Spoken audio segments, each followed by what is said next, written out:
90 రోజుల కోర్సు పూర్తి చేస్తే చాలు 100% ప్లేస్మెంట్ సపోర్ట్ తో సాఫ్ట్వేర్ జాబ్ మీ సొంతం. వెంటనే కోడ్ జ్ఞాన్ డెస్టినేషన్ ని సంప్రదించండి.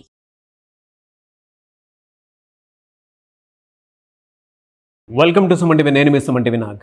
మేషరాశి వారికి కనుక మనం చూసుకుంటే especially Vedic astrology women point of view నుంచి చూసినప్పుడు ఏం చెప్తుంది, వారి గుణగణాలు ఏ విధంగా ఉంటాయి, అండ్ 2025 కనుక మనం చూసుకుంటే ఎంటైర్ 2025లో మేషరాశి వారికి అసలు ఏ విధంగా ఉంటుంది, ఏ మంత్లో ఏ విధంగా ఉంటుంది అనేది ఈరోజు మనతో పాటు వేదిక్ ఆస్ట్రాలజర్ ఉమా గారు ఉన్నారు. అది వారి మాటలోనే తెలుసుకుందాం. నమస్కారం ఉమా గారు. నమస్తే నాగరాజ్ గారు. విమెన్ ఆస్ట్రాలజీ ప్రకారం వేదిక్ ఆస్ట్రాలజీ కనుక మనం చూస్తే మేషరాశి వారికి 2025లో ఎలా ఉంటుంది, జనరల్గా వాళ్ళు ఎలా ఉంటారు అసలు? మేషరాశి అనగానే గుర్తొచ్చే నక్షత్రాలు ఫస్ట్ అశ్విని, భరణి, కృత్తిక 1వ పాదం దాకా అండి. సో ఇక్కడ మన సబ్జెక్ట్ వచ్చేసి ఆడవాళ్ళకి సంబంధించి. సో వీళ్ళు ఎలా ఉంటారు, ఎలాంటి ప్రికాషన్స్ తీసుకోవాలనే విషయం మనం చూస్తే ఫస్ట్ ఆఫ్ ఆల్ అసలు మేషరాశి. సో ఈ స్త్రీలు ఎలా ఉంటారంటే మనం చూస్తుంటాం పల్లెటూరుల్లో చక్కగా సన్నగా ఏ పనైనా టకటకా చేసేసి మంచి చలాకీగా ఉండేటువంటి వ్యక్తులు చాలా ఉత్సాహంగా ఎనర్జెటిక్గా ఉంటారండి ఈ స్త్రీలు. సో మనం చూస్తే అమ్మాయిలు ఒక 16 ఏళ్ల అమ్మాయి ఎలా ఉంటుంది, చాలా ఆనందంగా నవ్వుతూ స్వీట్గా మాట్లాడుతూ, ఎందుకంటే ఒరిజినల్ సెకండ్ హౌస్ వచ్చేసి వీళ్ళకి వృషభం అవుతుంది. సో వీళ్ళ మాటలు చాలా స్వీట్గా మాట్లాడుతూ చాలా ఎనర్జెటిక్గా, సో ఆ రకమైనటువంటి ఫుల్ ఆఫ్ ఎనర్జీతో వీళ్ళు ఎక్కువ ఉంటారు. అదేవిధంగా వీళ్ళ మాటలు 10 మందిని ఆకట్టుకునే విధంగా ఉంటాయి, శుక్రుడు కాబట్టి. అదేవిధంగా వీళ్ళు ఏదైనా సరే ఒక రంగంలోకి ప్రవేశించారనుకోండి మేషరాశి వాళ్ళు, దాంట్లో అంచెలంచెలుగా వెళ్ళిపోయి మేనేజరు, అదేవిధంగా టీమ్ లీడర్సు ఆ రకంగా వెళ్ళిపోతారు. ఈ మేషరాశి స్త్రీలు ఎగ్జాంపుల్ చెప్పాలంటే ఎలా ఉంటారంటే, ఒక ఆర్మీలోకి వెళ్ళాలంటే స్త్రీలు కావాలంటే, ఒక బలమైన పనులు చేసేటువంటి స్త్రీలు, టామ్ లేడీ అంటారు కదండి, అంటే మగవాళ్ళు చేసే క్యాపబిలిటీ, ఆ పొటెన్షియల్స్ కూడా ఆడవాళ్ళకి ఉంటాయి, ఆ బలము సామర్థ్యం ఉంటాయి. అలాంటి స్త్రీలు మేషరాశికి సంబంధించిన వాళ్ళు ఉంటారండి. అంటే చాలా powerful women. Example Indira Gandhi. So వాళ్ళు ఎలా అయితే పవర్ఫుల్ థాట్స్తో ఉంటారో అలా మేషరాశి వాళ్ళు ఉంటారు. చాలా కోపం ఎక్కువగా ఉంటుంది, టెంపర్ ఎక్కువ ఉంటుంది వీళ్ళకి. సో వీళ్ళని అబద్ధం ఆడినా మోసం చేసినా వెంటనే తీసుకోరు. సో ఎవ్వరికి లొంగరు అనమాట. సో ఆ రకమైన మనస్తత్వం ఉంటారండి వీళ్ళతో మేషరాశి వాళ్ళు. అదేవిధంగా ఇంకా థర్డ్ హౌస్కి వచ్చేసరికి సిబ్లింగ్స్తోనూ వాళ్ళతో చాలా సరదాగా ఉండడం అదంతా ఓకే. కానీ ఎప్పుడైతే ఈ మేషరాశిలో ఉండేటువంటి ఒక నక్షత్రం ఉంటుందండి భరణి. సో ఈ భరణికి ఒక శాపం ఉంటుంది. ఏంటంటే మ్యారీడ్ లైఫ్ అనేది అసలు బాగోదు వీళ్ళకి. Majority of Bharani people divorce కేసులు ఎక్కువ ఉంటాయి ఆడవాళ్ళలో. సో ఎందుకంటే ఇక్కడ ఒరిజినల్ 7th హౌస్ వచ్చేసి మేషరాశికి తుల అవుతుంది. సో శుక్రుడు అంటే ఎక్కువగా లవ్ మ్యారేజ్ చేసుకోవడం కానీ, లేకపోతే మేనరికం సంబంధం భావన చేసుకోవడం, ఇలాంటివన్నీ కూడా ఈ మేషరాశి వాళ్ళకి, ఎస్పెషల్లీ భరణి నక్షత్రం వాళ్ళకి లవ్ మ్యారేజ్ లాంటివి ఎక్కువ అవుతుంటాయి. సో భరణి నక్షత్రం వాళ్ళు ఎవరైనా సరే ఇండివిజువల్ జాతకంలో కనుక ఏం దోషం ఉంటే వెంటనే పరిహారం చేసుకోవాలి, లేకపోతే మ్యారీడ్ లైఫ్లో చాలా ఇష్యూస్ వస్తాయి. అందరికీ అని చెప్పట్లా, మెజారిటీ ఆఫ్ భరణి అనేటువంటిది జాతకాన్ని బట్టి ఉంటుంది. అదేవిధంగా ఇంకా 4th హౌస్ వచ్చేసరికి ఇంకా మేషరాశి వాళ్ళకి మంచి గృహయోగాలు ఉంటాయి. అంటే ఏదైనా సరే కంప్లీట్ సెటిల్ అవ్వడానికి చూసుకుంటారండి. అంటే ఏదైనా గ్రాస్పింగ్ పవర్ ఎక్కువ ఉంటుంది వీళ్ళకి ఇంకా చెప్పాలంటే. ఎందుకంటే మనం 2nd హౌస్ దాటి వచ్చేస్తాం కాబట్టి విద్య ఏం నేర్చుకోవాలని టక్కన పట్టేస్తారు. వీళ్ళని కనుక మనము ఏ ఐఏఎస్ కానీ ఐపీఎస్ కానీ అలాంటివి చదివించారనుకోండి టాప్లోకి వెళ్ళిపోతారండి, కుజుడు కదా. అదేవిధంగా 2nd హౌస్ అంటే ఇంకా సినీ రంగంలో అవ్వచ్చు, ఫ్యాషన్ ఫీల్డ్లో అవ్వచ్చు, వీళ్ళని కొట్టడం చాలా కష్టం. కెరీర్లో చాలా చాలా ఫాస్ట్గా, అంటే లాంగ్ లాస్టింగ్ ఉంటుంది వీళ్ళ కెరీర్. ఎందుకంటే 10th హౌస్ మకరం శని అవుతుంది. సో ఏదైనా సరే లాంగ్గా ప్లాన్ చేసుకుంటారు వీళ్ళు, చాలా తెలివైన వాళ్ళు. అదేవిధంగా ఇంకా 6th హౌస్ వచ్చేసరికి ఈ మేషరాశి వాళ్ళు జాగ్రత్తగా ఉండాల్సిన స్త్రీలు ముఖ్యంగా ఆరోగ్య సమస్యలు కొన్ని చెప్పారండి. అదేంటంటే నరాలకు సంబంధించి చిన్న వయసులోనే బుధుడు సూచిస్తుంటాడు కాబట్టి చిన్న వయసులోనే న్యూరో ప్రాబ్లమ్స్ అవ్వచ్చు, స్కిన్ ప్రాబ్లమ్స్ అవ్వచ్చు, లేకపోతే ఈఎన్టీ ప్రాబ్లమ్స్ అవ్వచ్చు, ఇలాంటివన్నీ కూడా చిన్న వయసులోనే వస్తాయి. సో మేషరాశి స్త్రీలు ఎవరైనా ఉమెన్ ఉంటే కనుక వాళ్ళకి ఇలాంటి ప్రాబ్లమ్స్ ఏమైనా ఉంటే మీరు వెంటనే జాగ్రత్త తీసుకోవాలి, లేకపోతే అది పెరుగుతూనే ఉంటుంది, తగ్గేది కాదు. అది 6th హౌస్లో బుధుడు ఎప్పుడైతే సూచిస్తుంటాడు. ఇంకా ఇలాంటి స్త్రీలకి చెప్పాలంటే ఎక్కువగా మగ సంతానం కలిగే అవకాశాలు చాలా ఎక్కువ ఉంటాయండి. 5th house ruled by Leo కాబట్టి ఎక్కువ ఉంటుంది. ఒకవేళ నిజంగా ఏ అబ్బాయో ఏ మఖా నక్షత్రం మీద పుట్టాడు అనుకోండి, ఇంకా తల్లి అయినటువంటి ఈ మేషరాశి స్త్రీల యొక్క జాతకం అదృష్టం పట్టినట్టే, విపరీతమైన అదృష్టం పడుతుంది అబ్బాయి సంతానం పుట్టడం వల్ల. అదేవిధంగా వీళ్ళకి మ్యారీడ్ లైఫ్. సో మ్యారీడ్ లైఫ్లో వీళ్ళు ఎప్పుడు కూడా మొగుడు ఎక్కువ పని చేయాలి, అతనే మనకు అన్నీ తీసుకురావాలి, మొగుడు ఇంకా బాగా చూసుకోవాలి, కోరికలు చాలా ఎక్కువ ఉంటాయి. మ్యారీడ్ లైఫ్ మీద ఎక్స్పెక్టేషన్స్ చాలా ఉంటాయి వీళ్ళకి. ఓకే. సో ఎక్స్పెక్టేషన్స్ భరణి నక్షత్రం వాళ్ళకైతే కాస్త ఇబ్బంది కలుగుతుంది, అశ్విని కృత్తిక అయితే పర్వాలేదండి. సో ఈ అశ్విని నక్షత్రం గురించి కూడా మనం చెప్పుకున్నాం ఆల్రెడీ. చాలా ఫాస్ట్ అండ్ షిఫ్ట్ అయిపోతుంటారు, మూడ్ స్వింగ్స్ చాలా ఎక్కువ ఉంటాయి. సో ఈ మేషరాశి స్త్రీల విషయంలో అయితే కాస్త మ్యారీడ్ లైఫ్ అనేది డిలే అవ్వడం, లేకపోతే భరణి నక్షత్రం వాళ్ళకైతే ఫ్లక్చువేషన్స్, డివోర్స్ ఇవన్నీ అవుతాయి. అష్టమ స్థానం కనుక తీసుకుంటే సో వీళ్ళు దేనికంటే ఈ యొక్క అత్తగారు పెళ్ళైన తర్వాత అత్తగారితో ఇబ్బందులు వచ్చే అవకాశం ఉంటుంది. ఒరిజినల్ 8th హౌస్ కూడా కుజుడే కాబట్టి 2 కత్తులు ఒకే దాంట్లో ఇమ్మడం ఉంటారు కదండి. అలాగే ఈమె యొక్క టెంపర్కి అత్తగారి టెంపర్కి అవుతూనే ఉంటుంది, పోరు ఎప్పుడు అవుతూనే ఉంటుంది. సో మేషరాశి వాళ్ళకి ఖచ్చితంగా అత్తగారికి సంబంధించిన పోరు ఎక్కువగానే ఉంటుంది. మ్యారీడ్ లైఫ్లో అత్తగారు ఖచ్చితంగా ఈ 2 చూసుకోవచ్చు. ఆ ఇబ్బంది అనేది కనబడుతూనే ఉంటుంది. ఇకపోతే 9th లార్డ్ గురుడు అవుతాడు కాబట్టి విపరీతంగా సంపాదిస్తారండి. వీళ్ళకి డబ్బు అనేటువంటిది ఇబ్బంది ఉండదు, కానీ విపరీతంగా ఖర్చు పెడతారు కూడా. ఎందుకంటే మళ్ళీ ఒరిజినల్ 12th హౌస్ వచ్చి గురుడు కాబట్టి విపరీతంగా ఖర్చు పెడతారు. సో విపరీతమైన ఖర్చు ఉంటుంది, విపరీతమైన సంపాదన ఉంటుంది, లైఫ్లో చాలా ఎంజాయ్ చేస్తుంటారు. అదేవిధంగా ఇంక 10th హౌస్ వచ్చేసరికి శని. ఇప్పుడు ఒకవేళ వీళ్ళు కనుక ఏదైనా కళలు అంటే లలిత కళలు, సంగీతం కానీ లేదా డ్యాన్స్ కానీ సినీ రంగంలోకి వెళ్తే ఇబ్బంది లేదు. ఐఏఎస్ ఐపీఎస్ లాంటివి చదివిన ఇబ్బంది లేదు. ఇంకా మధ్యస్థంగా చాలామంది చదువుకుని డిగ్రీ కానీ బీటెక్ కానీ చేసి చిన్న చిన్న ఉద్యోగాలు చేస్తుంటారు. వాళ్ళకైతే చాలా సఫరింగ్ ఉంటుంది, లైఫ్లో కెరీర్లో చాలా సఫరింగ్ ఉంటుంది. సో చిన్న చిన్న ఉద్యోగాలు, చిరు వ్యాపారము ఇలాంటివి చేసే వాళ్ళకి చాలా సఫరింగ్ ఉంటుంది.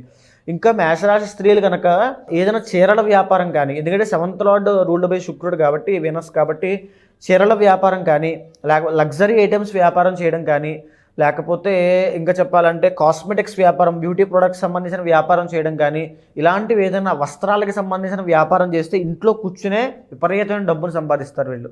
సో ఆ రకమైన తెలివితేటలు ఉంటాయి. కానీ వీళ్ళకి వచ్చిన ప్రాబ్లం వల్ల ఏంటంటే కోపం అండి, కంగారు, వెంటనే రిస్క్ తీసేసుకుంటారు, ఆలోచన లేకుండా టక్కన దూకేస్తారు, మళ్ళీ ఇబ్బంది పడుతుంటారు. సో వీళ్ళకి ఇచ్చేటువంటి ప్రకాశం ఏంటంటే కోపం తగ్గించుకోవాలి. ఆ దూకుడు అంటాం కదండి, ఆ దూకుడు తగ్గించుకోవాలి. కాస్త కనుక కంగారు పడకుండా ఒక్కొక్క అడుగు గైడెన్స్ తీసుకుని వేయగలిగితే మేషరాశి వాళ్ళు టాప్లో ఉంటారండి. ఆడవాళ్ళు ఎస్పెషల్ బిజినెస్లో. ఎలా సార్ అంటే 2025లో ఏ మంత్లో ఎలా ఉంటుంది వీళ్ళకి? ఇంకా 2025 తీసుకుంటే ఇప్పటి వరకు వీళ్ళకి ఎలాంటి మేజర్ ఇబ్బందులు లేవండి. కానీ మార్చి 30 తర్వాత ఏలినాటి శని స్టార్ట్ అవుతుంది. సో ఏలినాటి శని మార్చి 30 తర్వాత స్టార్ట్ అవ్వడము, 3వ స్థానంలోకి గురుడు మే 15వ తారీఖు రావడము, అదేవిధంగా 11వ స్థానానికి మే 18 తర్వాత రాహు రావడము. చెప్పాలంటే ఆర్థికంగా సూపర్ ఉంటుంది, వీళ్ళకి ఎక్సలెంట్ ఫ్యూచర్ ఉంటుంది. కానీ ఆరోగ్యం పట్ల చాలా జాగ్రత్తగా ఉండాలి. ₹1,00,000 డబ్బులు వస్తాయి, కొత్తగా వ్యాపారం పెడతారు, ₹1,00,000 వస్తాయి. కానీ ₹1,00,000 రూపాయి కూడా నిలబడదు, ₹1,00,000 వెళ్ళిపోతూనే ఉంటాయి. ఎందుకు? 12th శని రాబోతున్నాడు, 11th రాహు వస్తున్నాడు. విపరీతమైన డబ్బు, విపరీతమైన పేరు వస్తుంది, కానీ డబ్బులు నిలబడవు. సో వీళ్ళు చేయాల్సిన ఏంటి అంటే శనికి సంబంధించి ప్రతి శనివారము మేషరాశి వాళ్ళు ఎస్పెషల్లీ మార్చి 30 తర్వాత నుంచి ప్రతి శనివారము నల్ల నువ్వులు దానంగా ఇవ్వాలి స్త్రీలు. అదేవిధంగా ప్రతి మంగళవారం రోజు కూడా హనుమాన్ చాలీసా చదువుతూ ఉంటే వీళ్ళకి అధిపతి కుజుడు కాబట్టి వీళ్ళ పొటెన్షియల్ పెరుగుతుంటుంది, వీళ్ళ స్కిల్స్ డెవలప్ అవుతుంటాయి, వీళ్ళ కాన్సన్ట్రేషన్ పెరుగుతుంటుంది, ఆ దూకుడు అవన్నీ తగ్గుతాయి. ఏ టైంలో ఏ నిర్ణయం తీసుకోవాలో వీళ్ళకి బాగా అర్థమవుతుంది. సో మేషరాశి స్త్రీలు ఎస్పెషల్లీ హనుమాన్ యొక్క ఆరాధన చేయాలి. శనికి ప్రతి శనివారము శనికి నువ్వుల దానం ఇవ్వాలి. ఇంకా మిగతా మంత్లో ఎలా ఉంటుందండి? మిగతా మంత్లో వచ్చేసరికి వీళ్ళకి ఎస్పెషల్లీ అక్టోబర్ తర్వాత ఇంకా బాగుంటుంది. ఎందుకంటే అక్టోబర్ మళ్ళీ గురుడు మారుతున్నాడు కాబట్టి ఎస్పెషల్లీ అక్టోబర్ తర్వాత మంచి యోగం, ఒక గృహయోగం అవ్వచ్చు, ఒక ప్రాపర్టీ కొనొచ్చు, లేకపోతే తల్లిదండ్రులతో వాళ్ళతో హ్యాపీగా ఉండొచ్చు. వీళ్ళకి ఉన్నటువంటి ఒక శాపం ఏంటంటే మేషరాశి ఎస్పెషల్లీ భరణి నక్షత్రం వాళ్ళకి తల్లితో ఇబ్బందులు వస్తాయి. తల్లికి ఈ యొక్క స్త్రీలకి కాస్త ఇబ్బంది అనేది ఉంటుంది. అంటే తల్లి తీసుకునే నిర్ణయాలన్నీ కూడా వీళ్ళ మీద వ్యతిరేక ఫలితాలు అనేవి చూపిస్తూ ఉంటాయి. అదేవిధంగా లగ్నం రూల్డ్ బై మార్స్ కాబట్టి జాగ్రత్తగా ఉండాల్సిన అంశం బ్లడ్ అండి. బ్లడ్కి సంబంధించిన ఆరోగ్య సమస్యల్లో వీళ్ళు చాలా జాగ్రత్తగా ఉండాలి. సో ఈ మేషరాశి వాళ్ళు ఎవరైనా సరే స్త్రీలండి బ్లడ్కి సంబంధించి 6th లార్డ్ బుధుడు కాబట్టి నరాలకి సంబంధించి, స్కిన్కి సంబంధించి ప్రత్యేకమైన శ్రద్ధ తీసుకోండి. లేకపోతే మేషరాశి వాళ్ళకి అది డిఫాల్ట్గా ఉన్నటువంటి ఆరోగ్య సమస్యలు ఖచ్చితంగా ఎప్పటికప్పుడు వచ్చేస్తాయి. ఎలా సార్ అంటే జనరల్గా అడుగుతున్నాను, అక్టోబర్ నుంచి డిసెంబర్ వరకు బాగుంటుంది, పర్లేదు, బాగుంటుంది అంతేనా? కానీ వీళ్ళకి మార్చి 30 తర్వాత ఏలినాటి శని స్టార్ట్ అయిన తర్వాత 12th లోకి ఎప్పుడైతే శని వస్తాడో హెయిర్ దగ్గర నుంచి అండి చెస్ట్ వరకు వచ్చేటువంటి ఆరోగ్య సమస్యలు, ఆ శరీర అవయవాల విషయంలో వచ్చేటువంటి ఆరోగ్య సమస్యలు. ఎందుకంటే ఆ శని అక్కడే ఫోకస్ చేస్తాడు. ఈఎన్టీ ప్రాబ్లమ్స్ అవ్వచ్చు, థ్రోట్ పెయిన్స్ అవ్వచ్చు, కఫానికి సంబంధించిన సమస్యలు అవ్వచ్చు, ఐసైట్ అవ్వచ్చు, ఇయర్ ప్రాబ్లమ్స్ అవ్వచ్చు, ఇలాంటి వివిధ రకాల సమస్యలు ఈ మేషరాశి వాళ్ళకి మార్చి 30 తర్వాత ఇవ్వబోతున్నాడు ఆరోగ్యపరంగా. అదేవిధంగా ఇంకేమిస్తాడు అంటే విపరీతమైన ఖర్చుని ఇస్తాడు. డబ్బులు నిలబెట్టనివ్వడు, డబ్బులు దాచుకునేవాడు. రూపాయి దాచుకునే లోపు ఖర్చు వచ్చేస్తుంది వీళ్ళకి. వీళ్ళు ఏంటంటే జనరల్గా కష్టపడేటువంటి తత్వం ఎక్కువ. దేనిని ఎలాగైనా కష్టపడి సంపాదించాలి, ఇదే ఆలోచన ఎక్కువ ఉంటుంది. కష్టపడిందల్లా అలా వెళ్ళిపోతుంటాయి. ఎలా సార్ అంటే వీళ్ళకి దోషాలు ఏమైనా ఉంటాయా? ఉంటాయి. అంటే మేజర్గా గోచార పరంగా చూసుకుంటే కనుక ఇప్పుడు రాబోయేది ఏలినాటి శని. ఆ తర్వాత ఇబ్బంది పెట్టేది ఏమిటంటే గురుడి యొక్క ట్రాన్సిట్ అండి.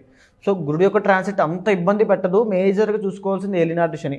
సో రాహు కాపాడుతున్నాడు. Big planet and Rahu 11th హౌస్లో ఉండడం వల్ల డబ్బు పరంగా చాలా బాగుంటుంది. వీళ్ళకి వెనకాల పెద్ద పెద్ద వ్యక్తులు పరిచయాలు అవ్వచ్చు, లేకపోతే ఎవరైనా పెద్దవాళ్ళు సహాయం చేయడము. 11th లార్డ్ అంటే బిగ్ పర్సనాలిటీస్ అండి. సో సహాయం సొసైటీ నుంచి వీళ్ళకి ఒక సపోర్ట్ దొరకడం వల్ల దేన్నైనా అవలేలుగా దాటిస్తారు. కానీ ఒకటి మాత్రం పోదు, అదే డబ్బులు నిలబడకుండా వెళ్ళిపోవడం. డబ్బులు ఖర్చు అవుతూనే ఉంటాయి, అది మాత్రం పోదు. ఈ డబ్బులు నిలబడకపోవడం, ఎక్స్పెండిచర్ విపరీతంగా అయిపోవడానికి, ఈ ఏలినాటి శని దోషం పోవడానికి సో వీళ్ళు ఏం చేస్తే మంచిదంటే శనికి సంబంధించి 19,000 సంఖ్య జపం జరిపించి, అదే 19,000 సంఖ్య హోమాన్ని, తర్పణాన్ని, మార్జనాన్ని, శనికి అభిషేకము, శివుడికి అభిషేకము చేస్తే ఒకసారి ఇవంతా చేస్తే కనుక 2.5 years వీళ్ళని కాపాడుతుంది ఈ చేసిన పూజ, ఈ మేషరాశి స్త్రీలని. ఎందుకంటే వీళ్ళకి ఇప్పటిదాకా బాగుంది. 11th హౌస్లో రాహు చాలా బాగుంది. మీరు చేపిస్తారా సార్ అట్లాంటి హోమాలు? ఉంటాయి. మన కాంటాక్ట్ అయితే మనకి ఇండివిజువల్ జాతకం కూడా చూసి ఎలాంటి ఇంకా చేస్తే మంచిది అనేటువంటి విషయం మీద ఆలోచించి అప్పుడు చేయించాలి. వీళ్ళకి ఏ వారాలు ఎక్కువ కలిసి వచ్చే అవకాశం ఉంటుందండి? మంగళవారం ఎక్సలెంట్గా ఉంటుంది. అదేవిధంగా శుక్రవారం అండి. శుక్రవారం నాడు కనుక వీళ్ళు ఏం స్టార్ట్ చేసినా, ఒక బిజినెస్ స్టార్ట్ చేసినా శుక్రవారం వీళ్ళకి బాగా కలిసి వస్తుందని చెప్పాలి. ఎందుకంటే 7th లార్డ్ అవుతుంది, 2nd and 7th లార్డ్ అవుతుంది కాబట్టి చాలా బాగుంటుంది. డబ్బు పరంగా శుక్రవారం ఏం ప్రారంభం చేసినా వీళ్ళకి ఎక్సలెంట్గా ఉంటుంది, స్త్రీలకు ఎస్పెషల్గా. సో ఇంకా భరణి నక్షత్రం వాళ్ళైతే వాళ్ళ ఇండివిజువల్ జాతకం తప్పకుండా చూపించుకోవాల్సిందే, ఎందుకంటే వాళ్ళకి మ్యారీడ్ లైఫ్ ఇష్యూస్ ఉంటాయి కాబట్టి. ఎనీవేస్ థ్యాంక్ యూ అండి. ఎవరైనా సరే వీడియో చూసిన తర్వాత వ్యక్తిగత జాతకం ప్రకారం అంటే పెళ్ళి ఎప్పుడు అవుతుంది, కెరీర్లో ఎప్పుడు సెటిల్ అవుతాము, లేదంటే ఫినాన్షియల్గా ఉండటం లేదు, మీరు చెప్పినటువంటి కొన్ని పరిహారాలతో అయినా సరే ముందుకెళ్ళాలి అనుకున్నటువంటి వాళ్ళు ఉంటారు. మిమ్మల్ని అప్రోచ్ అవ్వచ్చా? తప్పకుండా కింద కనిపించే కాంటాక్ట్ నెంబర్కి మీరు కాల్ చేస్తే తప్పకుండా అపాయింట్మెంట్ తీసుకోండి, కన్సల్ట్ అవ్వండి. ఏ దోషం ఉందో లేకపోతే ఎలాంటి డిసిజన్ తీసుకోవాలో మేషరాశి వాళ్ళు డిస్కస్ చేద్దాము. ఎందుకంటే ఇండివిజువల్ జాతకంలో మీకు చాలా యోగాలు ఉండొచ్చండి. గజకేసర యోగం ఉండొచ్చు, చంద్రమంగళ యోగం ఉండొచ్చు, లేకపోతే పెళ్ళైన తర్వాత విపరీతంగా కలిసి వచ్చేటువంటి యోగం చాలామందికి ఉంటుంది. ఫర్ సపోజ్ తులాలగ్నం అయిందనుకోండి, 2nd and 7th లార్డ్ వెళ్ళి ఏ లాభంలో ఉన్నాడు అనుకోండి, విపరీతంగా కలిసి వస్తుంది. సో మా జీవితంలో ఏ మార్పు లేదన్న వాళ్ళకి పెళ్లి ద్వారానే మార్పు రావచ్చు. సంతానం, మగ సంతానం కలగడం వల్ల మేషరాశి వాళ్ళకి అదృష్టం పడుతుంది. సో ఏ మఖా నక్షత్రం అయిందనుకోండి, సో సంతానం కలిగిన తర్వాత ఎలాంటి మార్పులు వస్తాయి, తగిన జాగ్రత్తలు, ప్రికాషన్స్ ఎప్పుడు ఎలాంటివి చేయిస్తే మంచిది అని ఇండివిజువల్ జాతకం చూసి తప్పకుండా చూద్దాము, కాంటాక్ట్ అవ్వచ్చండి. ఓకే, సో అది పూర్తిగా కనుక మీరు వీడియో చూసినటువంటి వాళ్ళు అపాయింట్మెంట్ తీసుకొని ఉమా గారిని, వేదిక ఆస్ట్రాలజర్ ఉమా గారిని కలవాలి అనుకునేటువంటి వాళ్ళు, వ్యక్తిగత జాతకం తెలుసుకోవాలి అనుకునేటువంటి వాళ్ళు స్క్రీన్ మీద మీకు కాంటాక్ట్ నెంబర్ కనిపిస్తుంది, దాన్ని మీరు కాల్ ఆర్ మెసేజ్ వాట్సాప్ చేసి వెంటనే అపాయింట్మెంట్ బుక్ చేసుకోండి. అండ్ అకేషన్ ఏదైనా సరే మీకు కనుక ఒక మంచి కార్యక్రమాల కోసం అని చెప్పేసి ఉమా గారిని కనుక అప్రోచ్ అవ్వాలి అనుకుంటే కూడా స్క్రీన్ మీద కనిపిస్తున్న నెంబర్కి మీరు సంప్రదించవచ్చు. అండ్ ఈ వీడియో లైక్ చేయండి, షేర్ మాత్రం తప్పకుండా చేయండి. ఇలాంటి మరిన్ని వీడియోస్ కోసం మా ఛానల్ ఫాలో అవ్వండి. Thank you so much Uma గారు. నమస్తే అండి.